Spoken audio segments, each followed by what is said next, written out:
Hi everyone, welcome back to our channel. In today's video, I'm going to show you how to add sound effects on your videos using Clipchamp.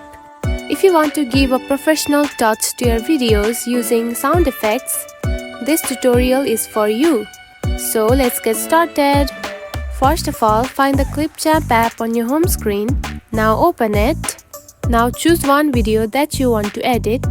Next, tap onto the audio button which is right here. Then scroll to your right and here you can find the sounds option. Now tap on it. Here you can find a lot of sound effects that you can add. You can either scroll down or search it on the search bar. Now choose one video and tap onto the plus sign button. Now the sound effect has been added to your video just like this. And that's it. This is how you can add sound effects to your videos and make it professional using the Clipchamp app. If you found this video helpful, don't forget to like and subscribe for more tips. Thanks for watching.